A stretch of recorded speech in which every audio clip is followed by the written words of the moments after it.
ऐ मेरी कौम के नौजवानों, याद रख लेना, अपनी मौत को मत भूलना, अपनी कब्र को मत भूलना, अपनी कब्र की तारीकी को मत भूलना, वरना तो याद रख लेना ये जिसे कब्र तुम देखते हो ना, ये मिट्टी का ढेर नजर आता है।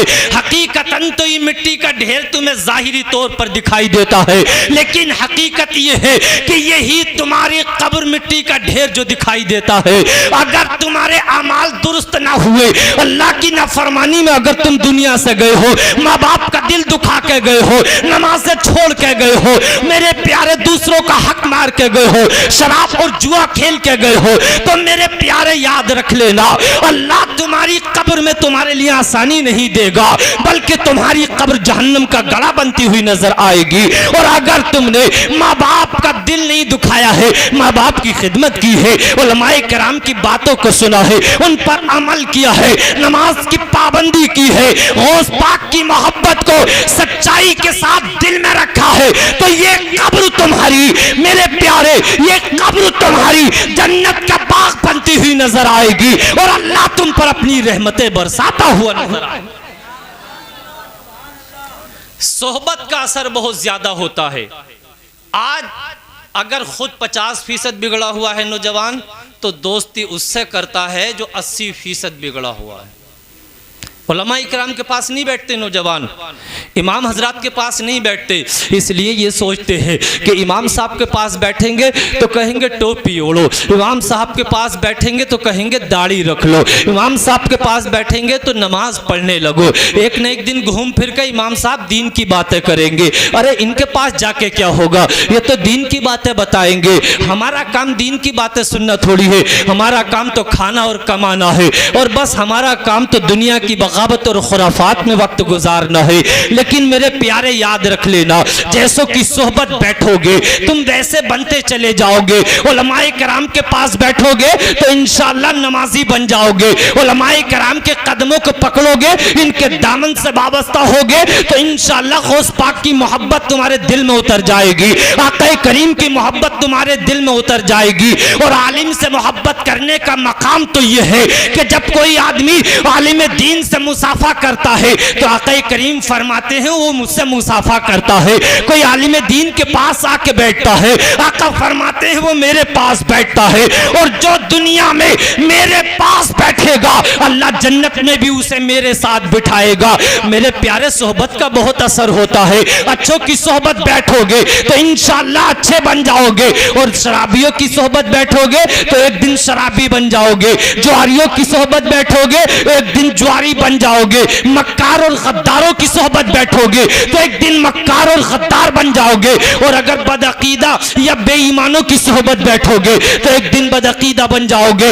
इसलिए मैं कहता हूँ उलमा का दामन पकड़ो, इनसे बेहतरीन दोस्त न दुनिया में है, और ये तुम्हारा आखिरत में भी साथ देंगे। क़यामत का जब दिन आएगा तो तुम्हारे दोस्त तुम्हारा साथ छोड़ देंगे, तुम्हारे घर वाले तुम्हारा साथ छोड़ देंगे। और मैदान महशर जब कायम किया जाएगा, ये जमीन तांबे की बना दी जाएगी, ये सूरज सवा नेज़े पर आ जाएगा, और मेरे प्यारे खोपड़ियां तुम्हारी हांडियों की तरह उबल रही होंगी। बाप बेटे का साथ न देगा, बेटा बाप का साथ न देगा, हालात यहां तक बिगड़ जाएंगे कि अल्लाह कहरो गज़ब में होगा। अंबिया मुरसलीन अपनी उम्मतों की शफाअत से इनकार कर देंगे, कोई किसी का साथ देने वाला न होगा। लेकिन जब शफाअत का दरवाजा खुलेगा तो मेरे प्यारे नमाजी जन्नत में जाएंगे, हाजी मेरे प्यारे जन्नत में जाएंगे, गाजी जन्नत में जाएंगे। लेकिन उलमाए किराम की जब बारी आएगी तो अल्लाह फरमाएगा तुम रुके रहो।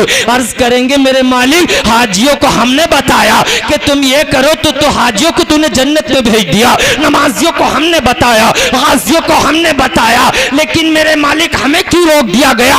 अल्लाह फरमाएगा कि वो सब अकेले अकेले गए, लेकिन तुम अकेले नहीं, बल्कि जिसकी शफाअत करोगे उसको जन्नत में दाखिल कर दिया जाएगा।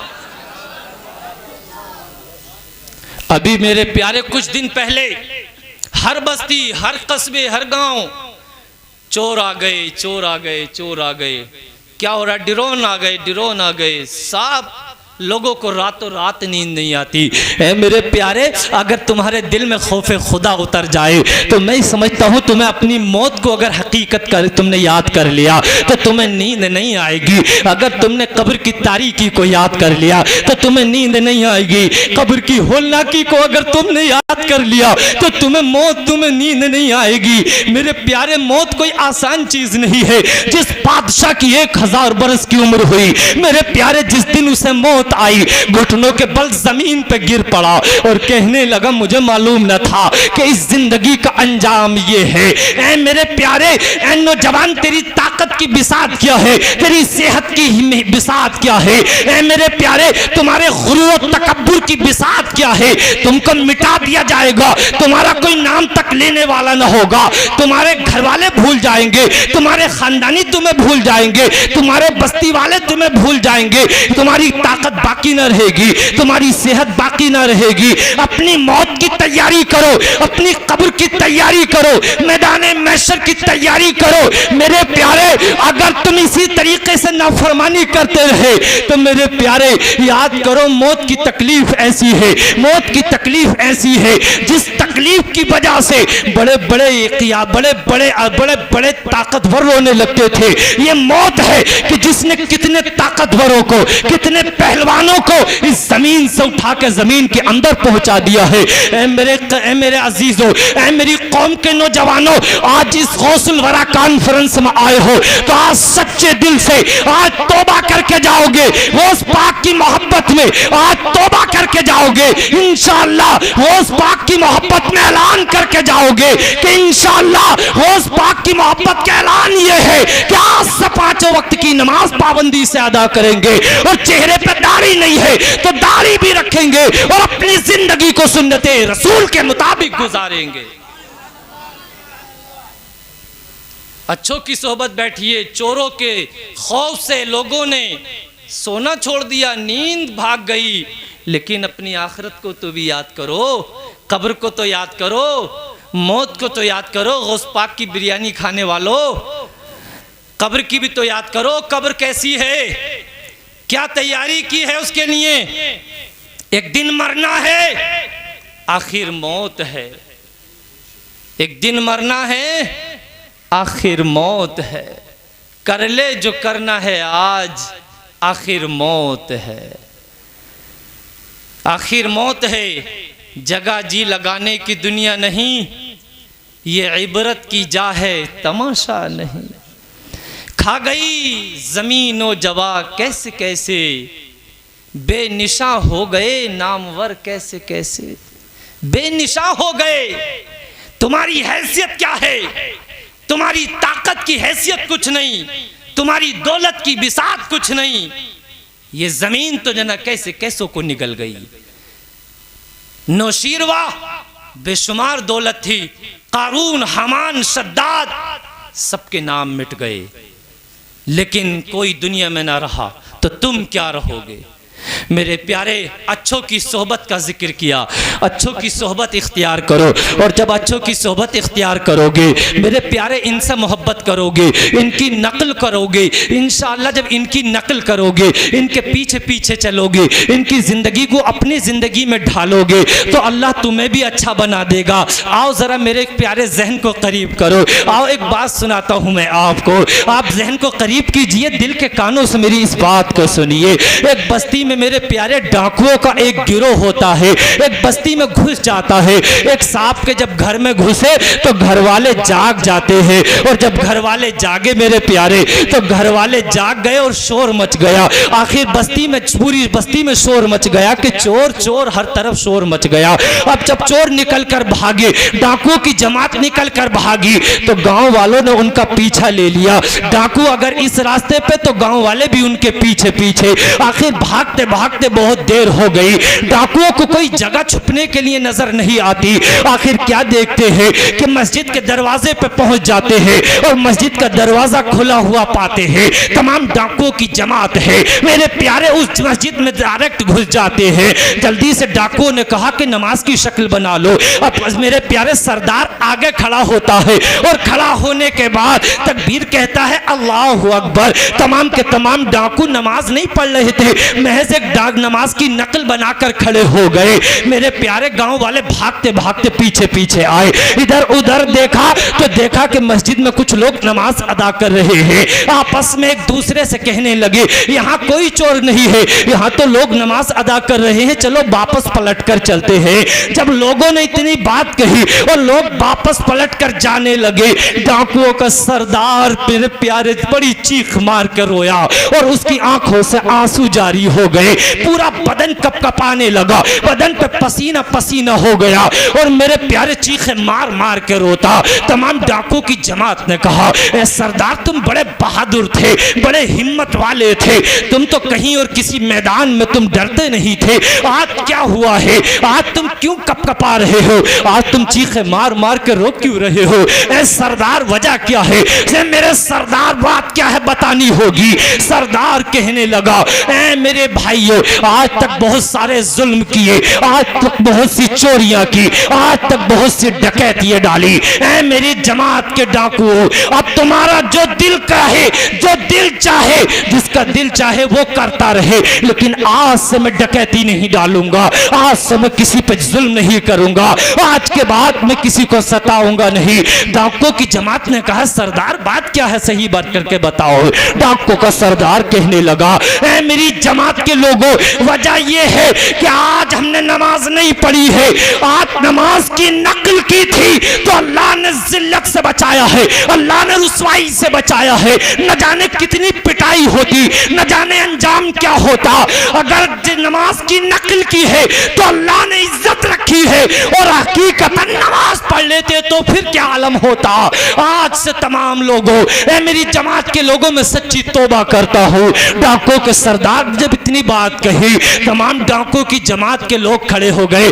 कहा, सरदार जब चोरी करने में तुम्हारे साथ थे, जब सरदार डकैती डालने में तुम्हारे साथ थे, आज नेक काम की बारी आई है तो तुम्हारा साथ न छोड़ेंगे, आज तौबा की बारी आई है तो तुम्हारा साथ न छोड़ेंगे। तुम्हारे साथ चोरी की थी, तुम्हारे साथ डकैती डाली थी, तो सरदार आज तौबा भी तुम्हारे साथ करेंगे। तमाम के तमाम डाकुओं ने सच्चे दिल से तौबा की और तमाम के तमाम ने हाथ उठाए और अल्लाह की बारगाह में अर्ज करने लगे, ए मेरे मालिक, ए तमाम जहानों के मालिक, तमाम हम्दो सना तेरे लिए, तमाम तारीफें तेरे लिए, तमाम खूबियां तेरे लिए, ए मालिक हकीकी, ए बादशाह हकीकी, ए मेरे मालिक तू हर ऐब से पाक मुनज़्ज़र बरी है, ए मेरे मालिक तू जैसा कोई नहीं है, तेरी बादशाहत में किसी को शिरकत नहीं है। अल्लाह की हम्दो सना बयान करते चले जा रहे हैं। कभी कहते हैं अल्लाह तू रहीम है, कभी कहते हैं अल्लाह तू करीम है, कभी कहते हैं अल्लाह तू रहमान है। ए अल्लाह हमने बड़ा जुल्म किया है, ए अल्लाह हमने बड़ी खताएं की है, ए अल्लाह हमने बड़े सितम किए हैं।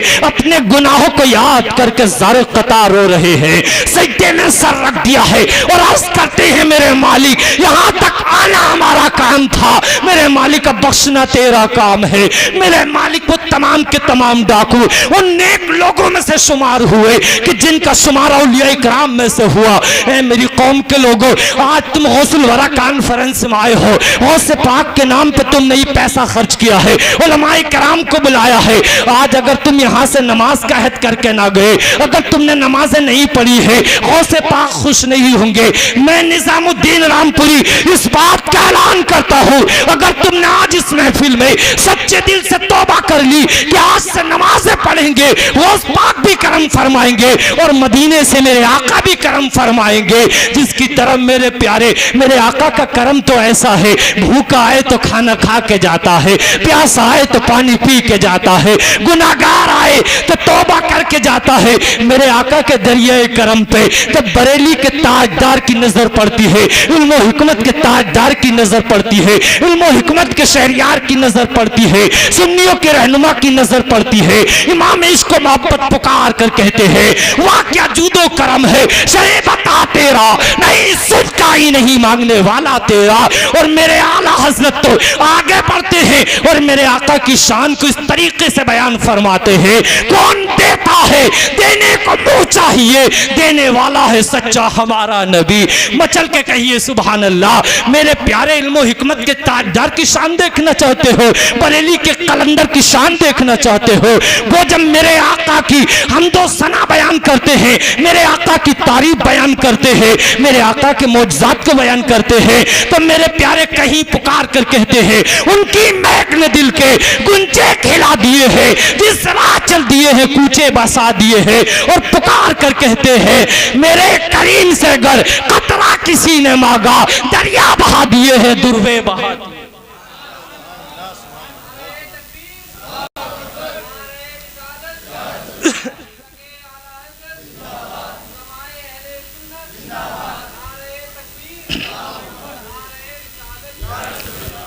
मेरे प्यारे नमाज की पाबंदी के इंशाअल्लाह ताला गौस पाक की इस महफिल में आए हो तो इंशाअल्लाह ताला नमाज की पाबंदी का इंशाअल्लाह ताला आप मेरे प्यारे आज के वक्त में हो क्या रहा है, हालात कैसे हैं। आज इतनी फतना और फसाद का दौर है कि मेरे प्यारे बहन बेटियां हमारी बेटियों तक भी आवाज़ पहुंच रही होगी और नौजवान इस महफिल में बैठ के सुन रहे हैं। ऐ मेरी कौम के नौजवानों, आज प्यार और मोहब्बत झूठे बहुत मोहब्बत चल रही है, झूठा प्यार बहुत चल रहा है। लड़का कहता है तेरे बगैर नहीं जीऊंगा, लड़की कहती है तेरे बगैर नहीं जीऊंगी। मेरे प्यारे देखो तो सही, 18-20 साल तक जिस बेटी को बाप पालता रहा, जिस बेटी को 18-20 साल तक बाप ने परवरिश की, और जब वो नौजवान हो जाती है तो वो बाप की और पूरे खानदान की इज्जत को नीलाम करने के लिए तैयार हो जाती है, पूरे खानदान की इज्जत को दांव पे लगा देती है। ऐ मेरी बहन बेटियों, अपने बाप की इज्जत की कदर कर लो वरना तुम्हारे सर पे कोई दुपट्टा रखने वाला ना मिलेगा। ऐ मेरी कौम के नौजवानों, अपने बाप की इज्जत का ख्याल करो। इस बाप ने तुम्हें चलना सिखाया है, इस बाप ने तुम्हें खाना और पीना सिखाया है, इस बाप ने तुम्हें पहनना ओढ़ना सिखाया है, इस बाप ने तुम्हारे खातिर अपनी जवानी को लुटा दिया है, इस बाप ने तुम्हारी खातिर न अंधेरा देखा, न उजाला देखा, न सर्दी और गर्मी देखी, इसे मजदूरी कर करके तुम्हें पाला है। ऐ नौजवानों, अपने बाप का दिल मत दुखाना। ऐ मेरी बेटियों, अपनी माँ का दिल मत दुखाना। ये बाप तुम्हारा अगर नाराज हो गया तो तुमसे गौस पाक राजी नहीं होंगे, तुमसे आक़ा करीम राजी नहीं होंगे, तुमसे अल्लाह राजी नहीं होगा। अगर तुम्हें गौस पाक को राजी करना है, अल्लाह को राजी करना है, मेरे प्यारे आका को राजी करना है तो माँ बाप को राजी कर लो। अगर माँ बाप राजी है तो अल्लाह भी राजी है, गौस पाक भी राजी है और मेरे आका भी राजी है। ऐसा ही पिछले ज़माने में एक नौजवान था, उसका किसी औरत पर दिल आ गया। दिल चले तो दिल चले होते हैं, बैठे होंगे यहाँ भी कितने जिनके हाथ में अब भी मोबाइल ही चल रहा होगा, अब भी मोबाइल ही चल रहा होगा। बास की शिकायतें तो यहाँ तक आ रही हैं, माँ बाप बता रहे हैं कि हज़रत रात में भी ऐसे ही करता रहता है। अभी करीब के कस्बे में आपके बिलारी में एक नौजवान का ज़्यादा मोबाइल चलाने की वजह से गर्दन का ऑपरेशन हो रहा है। ज़्यादा मोबाइल चलाने की वजह से बताइए क्या होगा? मोबाइल ही चलाओगे। मैंने तो अल्हम्दुलिल्लाह भी एक मजमून भी लिखा था इस ताल्लुक़ से कि हमारे स्टेजों पर मोबाइल चलाने की उलमा में कसरत। बुरा ना माने, अगर मेरी भी कोई गलती हो तो बाद में इस्लाह कर दें। मेरा मकसद कुछ ही को बुरा भला कहना नहीं है, लेकिन मेरा भी यही हाल है। लेकिन हम सबको अपनी अपनी इस्लाह की ज़रूरत है, हमें भी और आप सबको भी इस्लाह की ज़रूरत है। ये चंद लम्हात आपने हमें दिए, ये भी कामयाब ना हुए तो फिर कब कामयाब होंगे? मैंने इब्तदान आपको थोड़ा सा डांटा। मेरा मकसद ये था कि हम यहाँ तक आए हैं, हमने भी अपना वक्त दिया है, तो ऐसा नहीं है कि हमारा वक्त फजूल है। आए हैं हम भी अल्हम्दुलिल्लाह, पेशावर नहीं है, दरसगाह पढ़ाती हैं अल्हम्दुलिल्लाह, 10 साल से दरसगाह पढ़ाता हूँ अल्हम्दुलिल्लाह, एक दिन से नहीं। तो मैं ये चाहता हूँ कि आपको भी पढ़ाया जाए, आपको कुछ बताया जाए। मैं चाहता तो गौस पाक की 20-25 करामतें बयान करके चला जाता। अल्हम्दुलिल्लाह मुताला है, लेकिन सिर्फ करामत सुन के काम नहीं चलेगा। नमाज जब तक फ़र्ज है उसको अदा ना किया जाए, नवाफिल काम के नहीं जब तक के फ़राइज़ अदा ना हो। नौजवान का दिल आ गया एक औरत पर, औरत शादीशुदा थी, और जो है इस नौजवान ने उस औरत से मिलने का इजहार ख्याल किया और एक ख़त लिखने के बाद मेरे प्यारे औरत के पास भेज दिया और कहा कि मैडम तुमसे मिलना चाहता हूँ, तुमसे मुलाकात करना चाहता हूँ। मेरे प्यारे औरत बड़ी पढ़ी लिखी थी, बड़ी नेक और परहेजगार मुत्तकी थी। उसका शोहर भी बड़ा नेक था, बड़ा मुत्तकी और परहेजगार था। मेरे प्यारे इस औरत ने कहा, ऐ मेरे शोहर मैं तुमसे एक बात बताना चाहती हूँ। शोहर ने कहा कि बताओ क्या बताना चाहती हो। आज मेरे प्यारे हमारे मुआशरे में बहुत सारी तलाक़ें इस बुनियाद पर हो रही है कि शोहर औरत के बारे में बदगुमान हो जाता है, औरत शोहर के बारे में बदगुमान हो जाती है। बहुत सारी तलाक़ें इसी बुनियाद पर हो जाती है। मेरे प्यारे शोहर को अपनी बीवी पर भरपूर एतमाद करना चाहिए और बीवी को अपने शोहर पर भरपूर एतमाद करना चाहिए। मेरे प्यारे बीवी ने कहा, मेरे शोहर ये कोई आदमी है जिसने मुझ पर जो है मिलने का इजहार किया है और वो मुझसे मोहब्बत करता है, तुम्हारा क्या ख्याल है ये बताओ। मैं शोहर कहता है, मेरी शरीक हयात तुम्हारी क्या मर्जी है, जैसे तुम चाहो। ये देखो मोहब्बत है और अपनाइयत है। जब एक दूसरे पर एतमाद होता है, जब एक दूसरे पर भरोसा होता है तब ये बात होती है मेरे प्यारे। वरना कोई ऐसा वैसा होता तो बाद में ये कहता, पहले लठिया सूंघता सही तरीके से कि तेरी हिम्मत कैसे हुई ये बात मुझसे पूछने की। मेरे प्यारे शोहर ने कहा, तुम्हारा जैसी मर्जी हो वैसा कर लीजिए। मेरे प्यारे बीबी कहती है, मैं इसे जवाब दूंगी। बीबी ने खत लिखा और खत में ये बात तहरीर फरमा दी, ऐ नौजवान अगर तुम मुझसे मिलना चाहता है और वाकई तुम मुझसे सच्ची मोहब्बत करता है तो पहले तुझे फला मस्जिद में फला इमाम के पास 40 रोज तक बाजमात नमाजें अदा करनी होंगी। नौजवान के पास जब ये खत पहुंचता है तो मेरे प्यारे खुशी से उछल जाता है।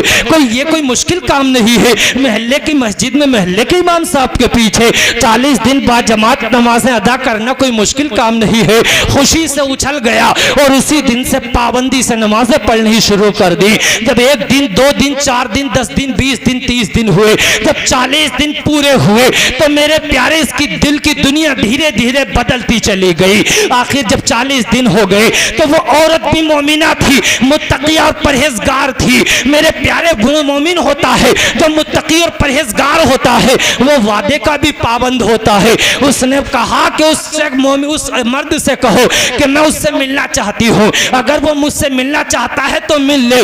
जब उस मर्द तक ये बात पहुंची तो उसने कहा, पहले मेरा उस औरत पे दिल आ गया था, उस औरत से दिल लग गया था, लेकिन अब मेरे मालिक के हकीकी से मेरा दिल लग गया है। अब मैं किसी औरत से मिलना नहीं चाहता हूँ, अब मेरा दिल तो मेरे मालिक से लग गया है। मेरी कौम के नौजवानों, अगर दिल लगाना है तो मेरे प्यारे शेख अब्दुल कादिर जिलानी से लगाओ, अगर दिल लगाना है तो उलमाए किराम से लगाओ, अगर दिल लगाना है तो अपने बाप से लगाओ, अगर दिल लगाना है तो अपनी माँ से लगाओ, अगर दिल लगाना है और मोहब्बत करनी है तो अपने अल्लाह से करो और अल्लाह की मोहब्बत में 5 वक्त की नमाज अदा करना शुरू कर दो। मेरे प्यारे उस मालिक का तुम पर यह हक है कि उसकी इबादत की जाए, उस मालिक का यह हक है कि उसकी बंदगी की जाए, उस मालिक का यह हक है कि उसकी परस्तिश की जाए। और जब तुम अल्लाह का यह हक अदा करोगे, नमाज की पाबंदी करोगे, इसलिए अल्लाह ने तुम्हें सिर्फ खाने कमाने के लिए पैदा नहीं किया है, अल्लाह ने तुम्हें बिया शादी करके बच्चों की शादी बिया करने के लिए पैदा नहीं किया है, बल्कि अल्लाह ने तुम्हें किसी मकसद के तहत पैदा किया है। और अल्लाह का मकसद तुम्हें पैदा करने का ये है कि तुम अल्लाह की इबादत करो, अल्लाह के लिए नमाज पढ़ो, उसकी परस्तिश करो, उसके लिए सिजदा करो। अच्छा एक बात ये बताता चलूं, नमाज पढ़ोगे तो इसमें अल्लाह का कोई फायदा नहीं है, तुम्हारा ही फायदा है, तुम्हारा ही फरीजा अदा होगा। और जब तुम नमाज पढ़ोगे तो मेरे प्यारे जिस मैदान में निकलोगे, अगर कांटे भी आएंगे तो फूल बनते चले आएंगे। जिस मैदान में जाओगे कामयाबी होती चली जाएगी, जिस मैदान में निकलोगे अल्लाह तुम्हारे कदमों पर कामयाबी को निछावर कर देगा।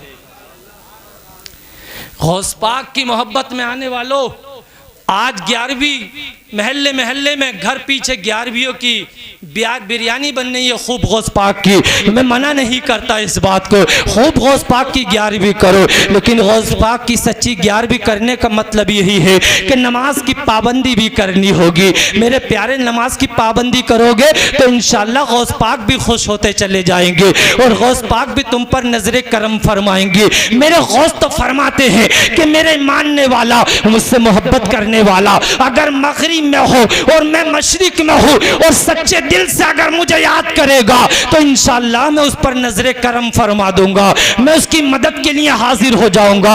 ए गौस पाक के मानने वालों, ए गौस पाक के दीवानों, लेकिन नमाज की पाबंदी करनी होगी। हालात कुछ भी हो जाए, वक्त कैसा भी आ जाए, लेकिन नमाज की पाबंदी करनी है। अरे हम तो उस कौम के मानने वाले थे कि मैदान में अगर एक जमात लड़ रही है तो दूसरी जमात नमाज अदा कर रही है, एक जमात के हाथ में तलवार है तो दूसरी जमात सिजदे में है, एक जमात के सीने अगर कुफ्फार की तलवार से लगे हुए हैं तो दूसरी जमात के सीने अल्लाह की बारगाह में है, दूसरी जमात के सर अल्लाह की इबादत में रखे हुए हैं। हम उस कौम के मानने वाले हैं जिस कौम ने अल्लाह की इबादत की है, जिस कौम ने अल्लाह के आगे सर झुकाया है। लेकिन आज हमारा नौजवान, आज हमारी मस्जिदें खाली नजर आती है। आज खेल तमाशे में देखो तो वो अवाक नजर आते हैं, सिनेमा को देखो तो अवाक नजर आते हैं, लेकिन हमारी मस्जिदें खाली हो गई। हमारी मस्जिदों में एक जमात, दो जमातें, तीन जमातें, लेकिन कहाँ चले जाते हैं? जुमे का दिन आता है तो मस्जिद में जगह नहीं मिलती, लेकिन बाकी वक्तों में कहाँ चले जाते हैं? उसकी वजह यह है कि तुमने दीन नहीं सीखा, तुमने शरीयत नहीं सीखी। अगर तुम दीन सीखते, शरीयत सीखते, उलमाए किराम की सोबत में बैठते तो इंशाअल्लाह नमाज की पाबंदी भी करते। लेकिन मेरे प्यारे, आज जलसों में आते हैं तो अगर अच्छा कोई शायर नात पढ़ रहा है, खूब लहरा रहा है तो मजा आ रहा है, खूब पैसे दिए जा रहे हैं, खूब नारे लग रहे हैं, खूब उछल कूद हो रही है, खूब हाथे उठा उठा कर नारे तकबीर, नारे रिसालत। मैं इस बात का मुनकिर नहीं हो, नाते पाक को भी सुनो, लेकिन उलमा जो ये बयान करते हैं, उलमाए किराम जो समझाते हैं, इस बात पर भी अमल करना होगा। इसलिए उलमाए किराम अपनी कोई बात नहीं बयान करते हैं,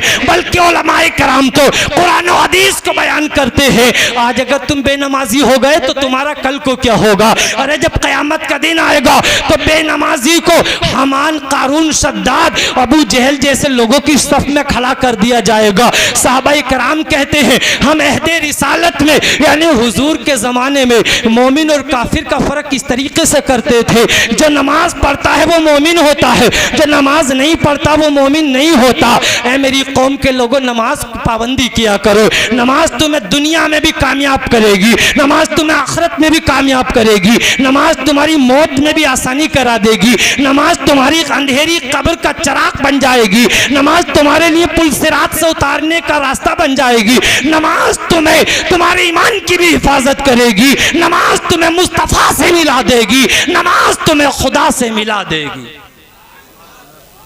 मेरे प्यारे, नमाज तुम्हारी हर मोड़ पे मदद करेगी। आज तुम मेरे प्यारे जब जिसे देखो वही कोई ना कोई मियाँ ढूंढता फिर रहा है कि कोई ऐसा मियाँ मिल जाए कि ऐसा तावीज़ दे जो एक में ही कामयाब हो जाए। बगैर नमाज के किसी मियाँ का तावीज़ काम नहीं करेगा।